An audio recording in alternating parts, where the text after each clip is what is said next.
іші магия ғой. Достар, мынау өзі дайындалатын лапша. Ыстық суда керек емес, отқа қойып та керек емес, суық су құйсаң өзі пісе береді екен. Ал кеттік көрейік, қытайлардың шығармайтын жоқ. Сырты мынадай.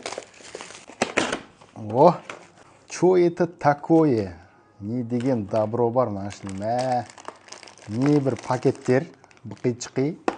Мынау соны пісіретін нәрсе, бұны мына ішіне қосып жүрмендер. Бұл лапша негізі 4-5 мың теңге тұрады, бірақ мен 1200 теңгеге тауып алдым. Қай жерден тауып алғанымды видеоның соңында айтамын, так что жазылып қойыңдар. Бірінші фунчозамызды салдық. Мына бәрін салу керек. Мына қараңдар.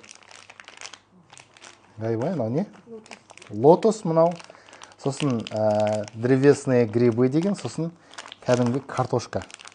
Мынау бізде кәдімгі соус. Давайте бәрін салып жіберейік. Иісі прям күштандай. Латяо бар ғой. Сондайдың иісіне ұқсайды екен. Куриные фрикадельки.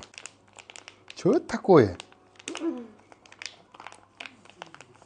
Достар, енді куриные фрикадельки деп жазған, бірақ не екенін білмеймін. Барлығын салып болдық. Иісі тура латяоға ұқсайды. Енді дайындау процесі ең қызығы. Меткаға дейін мынаның ішіне просто таза су құямыз. Бутылкадан құйсаңдар да болады. Шетінде меткасы бар. Мынаның ішін ашамыз. Ішінде бір пакетик болады. Мына пакетик болады. Енді мынаның ішіне де тура салқын су просто құямыз. Ішінде кішігірім метка бар. Сол жерге дейін салқын су құйып қоямыз. Магия көресіңдер ма? Мынаған саламыз. Ішіне суланады да.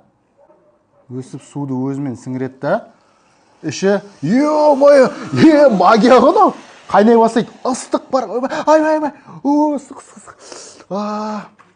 Сөйтеміз да, төбесін жабамыз. Ешқандай да от ештеңке керек емес.